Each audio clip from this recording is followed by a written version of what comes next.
Hey guys, welcome to the channel. If you know you've been here for a while, you know I've been diving into stories about people in business. But today I'm taking a step in a new and exciting direction. Alongside the business content, I'm introducing a podcast segment where I'll be discussing a number of topics beginning with marriage and relationships, because personal growth doesn't stop at career success. Life is about balance, and relationships are a huge part of that journey. And as you may have noticed, I struggle a lot with consistency on the channel. But luckily I've met Martin and Lisa, who are passionate about content creation, and they'll be discussing the many ways to have a successful marriage, because they've been married for a while and they have a lot to share. And not only knowledge about marriage, but also knowledge about relationships. I'm not married, but I'm curious, and maybe many of you are. So I'll be indulging them in the discussions, because we're going to be putting out content every week, and we hope to enlighten many couples out there or potential partners about the relevance of a successful marriage or relationship. To kick things off, our first topic is reflection on yourself before you get a partner. We'll explore why understanding who you are, your values, your goals is essential before getting into a relationship. Whether you're single, dating, or in a relationship, this conversation is for you. So let's get into the discussion. Alright guys, welcome to the channel. So in today's discussion, I have special guests, and we're going to be discussing a very exciting topic. I'm sure every one of you is going to enjoy the topic of today. And we're going to delve deep into the dating scene and try to uncover as much as possible and see if you can pick out a leaf or two from this. Welcome Lisa, welcome Martin. Thank you. Yes. Nice to be here. Nice to be here as well. You know, setting up for this scene was a bit tough. It was a bit tough, but I'm sure we're going to get a lot out of the discussion. Okay. Yeah, and today's discussion is very exciting. The whole dating scene. Yes. The whole dating scene. We're going to start from what you should know before you get started dating. What do you have in mind for that? I think before you even consider going into a relationship with anyone, you need to have understood yourself. So in order to understand yourself, there are some questions you need to ask. Who are you? What do you value? What do you stand for? What are your non-negotiables? And what are your boundaries? So once you can have a grasp of those, then you're ready to begin adding someone to your life because you have fully understood. What do you think? So I think before you think of dating or before you begin dating, I think I think for me, the one that comes to my mind is values. What values do you hold so dear to yourself? I remember when I was, before I started dating, one of the things that I learned was, first of all, getting knowledge. Right? Now, it's unfortunate that I didn't have anyone to teach me about dating at that time. And the first relationship that I got into ended pretty badly, I would say. So after that, I started trying to understand, how do I get into the dating scene? What does it mean to date someone, in a sense? And one of the most common things I kept looking into different articles and books was values. The values that you hold so dear, but also most importantly, knowing who you are and also loving yourself. Those are one of the things. I'm not sure of something. So there was that time when someone had invited me out, and I actually thought I knew myself. So he calls and we're supposed to meet at this restaurant. I dress up real nice, clean up real nice, jump on a taxi, I head there, and then I meet him, reach the restaurant, and he's trying to get to know me, and he's asking me what I like, what are my hobbies. And at that time I had not done the self-reflection that I eventually did, and I said swimming, but it can't be a hobby if you don't do it frequently. And it wasn't something that I did frequently. It was just something that I added to a CV. Like, you know, when you're writing up those CVs of old and then they ask you what your hobbies are, and you just put swimming because that's what we were taught in English class. So I told him swimming, and I don't think it was really a reflection of who I was, because I had not taken the time to sit down with myself and actually ask myself what I love doing in my free time. So I think it's important to take that time with yourself, away from the distractions of, okay, now this guy, the other guy, or this girl, the other girl, and ask yourself those questions like, what do I really love? What makes me happy? What makes me excited? What can I do all the time and not get bored or tired of? And what are my boundaries? So having boundaries is also another very important thing, because you need to know where you stop. Everybody can be nice. You're a nice guy, you're nice, but there's a limit, Too much of everything is not good. So knowing that, okay, I'm a nice person, or this is who I am, but this is where I stop. And if this is where I stop, maybe, for example, let me say out on a date, on the first date, I wouldn't want to be touched or fondled or kissed or anything. I want us to first have a conversation. And that is me, different from everybody else. So if this is me and I've understood that this is me, then I have to be able to communicate that clearly and openly. So communication, strong stand communication is important as well before you begin to date, because you have to be able to share what your boundaries are with the other person. You end up being in a situation where someone is doing something you don't like, they're touching you in a way that you don't like, and you can't say anything about it because you never developed your communication muscle. You should be able to say, hey, don't touch me like that. I don't like it. Maybe you could hold my hand, that's fine, but beyond my hand, I don't like it. So being able to speak out your voice really matters before you get into relationships. What do you think? So, talking about speaking out your voice before you get into relationships, it goes deeper than that. So, having to, first of all, if you're able to speak and voice what your needs, it comes from the understanding of who you are, right? Yeah. So, I think one of the things that you also need, to get to that level of understanding how to speak for yourself or your needs or setting boundaries is getting knowledge. Number one, so the knowledge about your limitations as an individual, and also the knowledge about some of the things that you don't like or want, right, to be associated with, I would say, or you wouldn't want in a partner as well. So knowledge is very, very key to get to that point.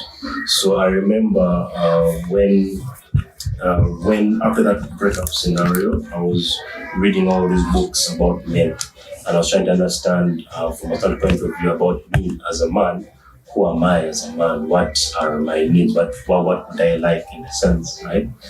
And so in my next relationship, I was able to say, I don't really like this in a sense. So where before I didn't have knowledge about how to speak, I was able to speak out on certain things and say, okay, my next relationship, this is how I'd like to go about this. But I wouldn't like this, and I also don't like this as well, in a sense. But it comes from the ability from understanding and gaining knowledge about who you are as well. So for me, I think I would say that how do you gain knowledge? You need to read. A lot of people don't like reading, I think. Yeah, a lot of people don't like reading. That's very, very true. But also, before you get into a relationship, most times you don't really know who your ideal partner is going to be and where you're going to find that partner. So you may find that you may meet someone at your workplace, or if you're in school, probably your school, just somewhere that you frequent all the time. And this person may not, I'm just trying to put it in a sense that if they're not fitting your ideal, person in a sense, okay, you've reflected on yourself, don't you have to go through some experiences to get to know which kind of person to be around or which kind of person not to be around? Yeah, I think a lot of people say experience is the best teacher. Yeah. But you don't also have to, it's not set in stone that if you haven't experienced, then you will not land on a wonderful person. Like he has said, seeking knowledge, getting knowledge is the same as experience. Experience gives you knowledge, but you're getting the knowledge through going through it. But you can also get the knowledge through hearing someone tell you about it. If your brother or your sister has gone through a traumatic relationship and has told you that this category of woman behaves like this, the next time you see that category of woman, you're not going there. You're not, because his experience has given you some kind of knowledge. So my husband always teaches me. So he taught me that there are 3 ways of gaining knowledge: by conduction, convection, and radiation. Maybe he will highlight more. What does that mean? So this goes back to physics. Yeah. Conduction, heat through conduction. So you're touching a metal surface, and then it's just next to a fire. So what happens is that it will spread. So since it's solid particles, it will generally just spread much as easily, and even faster. So by conduction is when you are right in the middle of it. Yeah. So in this context, when you're trying to get that sort of experience, you're actually experiencing it right there with this very person and saying, no, I don't want to go through this sort of experience again. And the next one is conversion, right? With convection, you're learning it through another individual. Yes, like the example I gave you with your brother. And then the radiation, so radiation learning through other people you don't know about. Right. Like on a YouTube channel. Yes. So if someone is watching this YouTube channel and getting to learn some tips, they're learning through radiation. So there are very many ways. It's not just experience. It's not set in stone. But just get there, right? With the whole experience thing, it's easier or it's better to learn from experience of other people going through. Yeah. So it's easier for you in a sense. Okay, back to the whole self-reflection thing.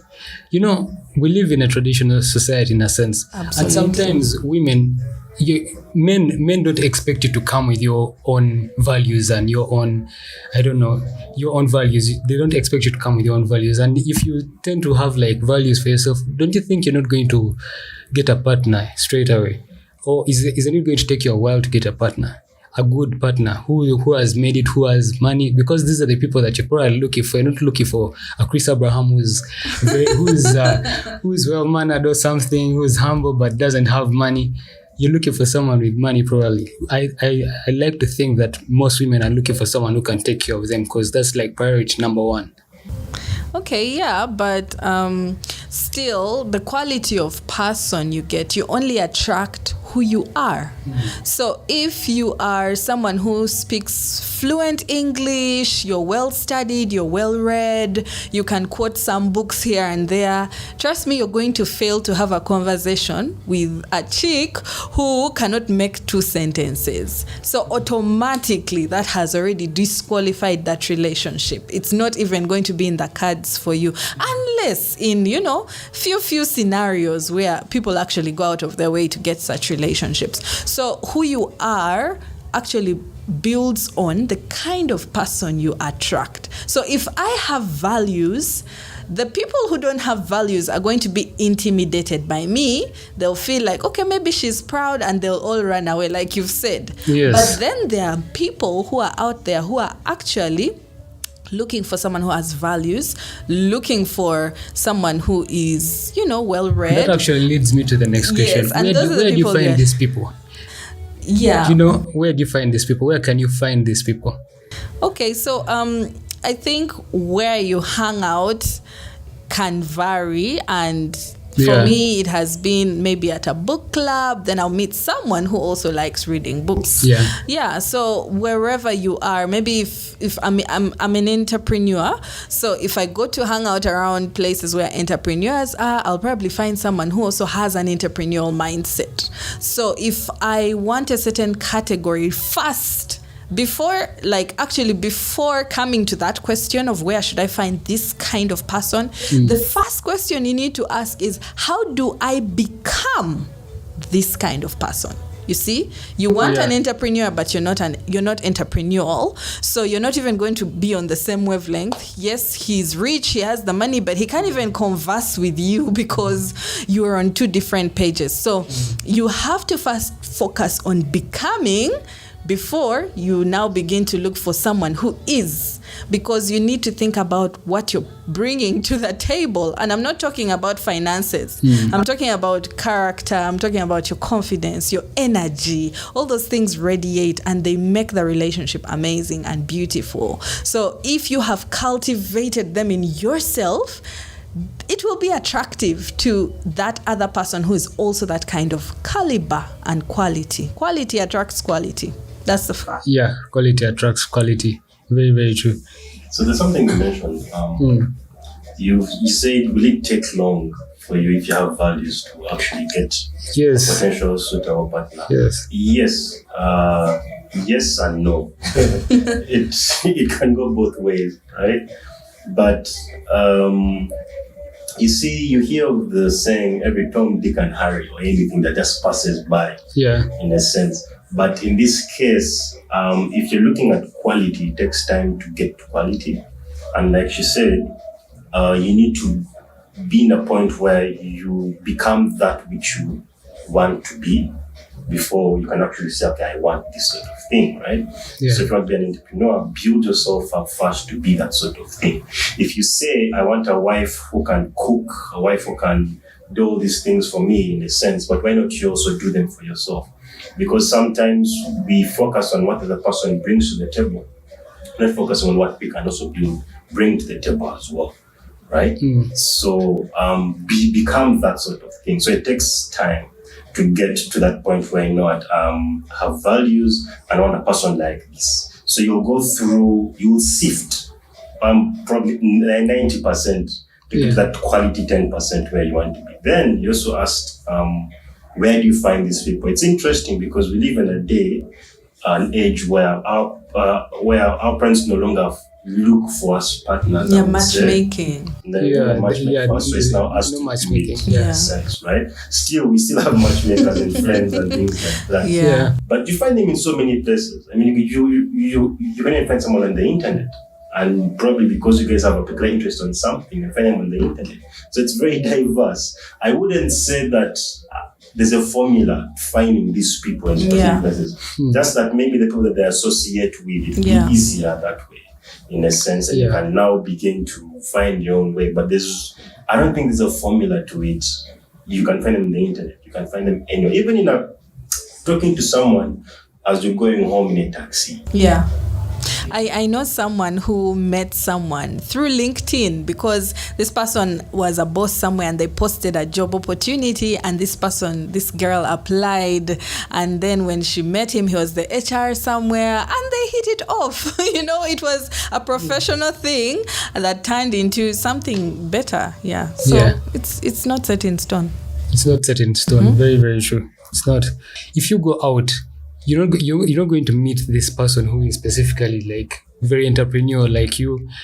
You're not going to meet this person who is technical like you. You're going to meet different people from different walks of life. You also have your own experiences, and it's going to be hard for you to just adjust to fit this person, to fit this ideal person. It's going to be hard for you to adjust to fit this ideal person, and most times I think the person that you're looking for should already have the values and have the flexibility to take you in as you are. They need to be adaptable. I'm just looking at myself because anytime I'm speaking to any potential partner, I haven't had a partner in a while, but anytime I'm speaking to anyone who okay, there's some potential here, I usually try to adjust myself. Okay, we're not on the same level of thinking. Oh, we don't have the same experiences. I don't know this person doesn't know me. But let me have a conversation with them. Let me see how it goes. How flexible should you be with a partner? Absolutely, I agree with the fact that you have to have the communication first, because it is in those first conversations that you can sense the red flags or the green flags. The green lights, go forward, or the red, like stop, halt, quit, run. So it is in those first conversations that this person will actually show you who they are when they are still unfiltered. Once you get into, okay, now be my girlfriend, the filter comes on. She's now trying to not be too much because I don't want to piss him off. So you will never know the real person. So before actually coming and saying, now we are starting this dating journey, it's better to do it like you've said. Have an open, general conversation with no strings attached. But I think there's a different approach for each sex. Yeah. Most men think if I splash on the lady, she's going to be mine automatically. And then for most women, I don't really know how to put it exactly, because for me, women can be tricky in a sense. You can't really know if this is going to please this person. Some of them won't be amused by the flashiness. Yeah. Some of them may be amused by the flashiness. So I think people yeah. are different. Everybody's different. But like I was saying, that initial conversation can help you to understand where this person falls. You can't generalize and say maybe all women want, this kind Let's of put you in a scenario person. where you know, life is passing you by. You're growing old and all that. Yeah. This is especially for women because time is going. Okay. You need to get married. Your family members are asking. I don't know, if you don't give birth by a certain age, you don't give birth. That's what I'm told. Apparently, that's the story. So this person comes. They are showing interest in you. They're splashing on you money. I think some women just adopt, like, okay, this person has come, they're showing interest, let me go with the flow, let me study the person. But while I'm in the relationship, like, they get into the relationship, and then they find out from there, like, you take yourself in because you're trying to meet the societal needs. Absolutely. And that's really the wrong way to do it. Those are the reasons why you should not enter a relationship, because time is passing you by, or because your parents are But pressuring you. Of course it happens. Yeah. Of course it happens, but those are the wrongest reasons to enter relationships. Usually you crash because what if it doesn't work out? Because finding someone is 1 in a million. Just like finding a friend, to find that really good friend, it's just 1 in a million. So imagine trying to find a partner, a lifetime partner. It's 1 in a million. So how many times are you going to crash, before finding that 1 in a million? Couple of thousand times? By the time you find the 1 in a million, you're broken, So I know that's how people do it, but there are better ways to do it. And maybe they do it that way because they don't know any better way. But when you seek knowledge, you get to learn better ways to do it and better strategies to come up. So I would also approach that is, it's easier actually when you're friends in the very beginning. It's actually easier to navigate, maybe take it to the next step, and you actually see that maybe the telltale signs that maybe the two of you actually into each other. It's easier when you guys are first of all friends. So that already establishes a certain base. You've seen this person behave a certain way, so you know them, that most likely going. So you can predict certain behavior around this person. You're already friends, right? Now, when you're just getting into it and you're just getting to know this person and things like that, my personal recommendation is that you just give it time. I remember so the first time I went to a relationship, I rushed it. I met this person one day and then I just rushed into it, right? And I never really knew them from the inside out. And then you're into the relationship, but then you're trying to understand this person and they can't understand you and you can't understand them.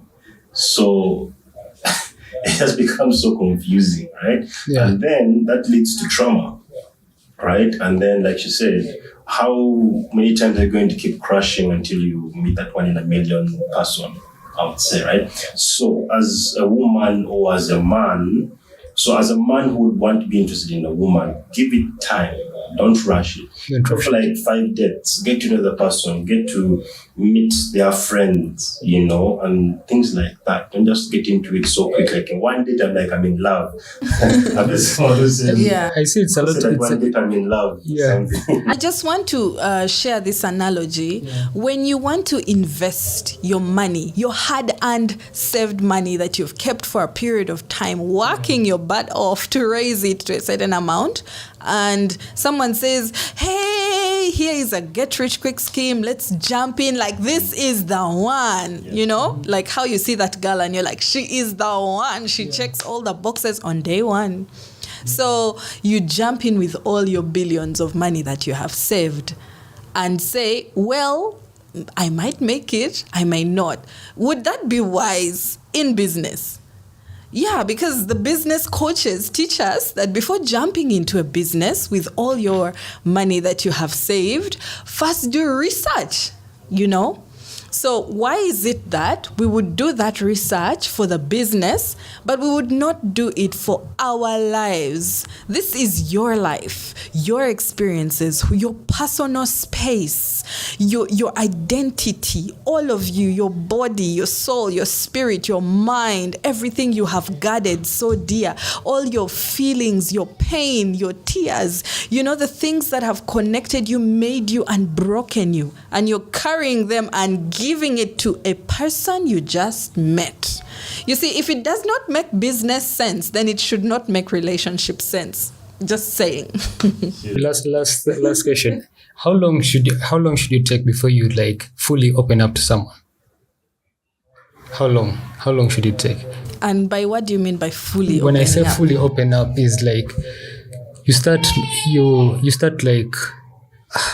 I don't want to say exactly getting sexual, but okay, maybe sometimes that does happen, but you become vulnerable to the person. You're speaking, you tell them your entire life story, you tell them your traumas, all of that. When you're just meeting a person, you're not straight to the point. You're not telling them everything about you. It takes some time. So how long should it take before you become vulnerable to the person? I think the person will guide you. Because if you've met me and yes, it's day 1, we are vibing, and then on day 2, I'm ghosting. Trust me, that question will not hold anymore because I'm out of the picture. That's already a red flag. Because if you have to put in so much effort to keep my attention, then probably I don't think you'll be able to sustain that kind of life for the rest of your life. That's a red flag. So it depends on the person and the vibe, So if this person, the second you share a little bit, remember you're sharing little by little. Yeah. So you share this little bit and they're already judging. Oh my gosh, what? You're from that kind of family? That's your red tribe?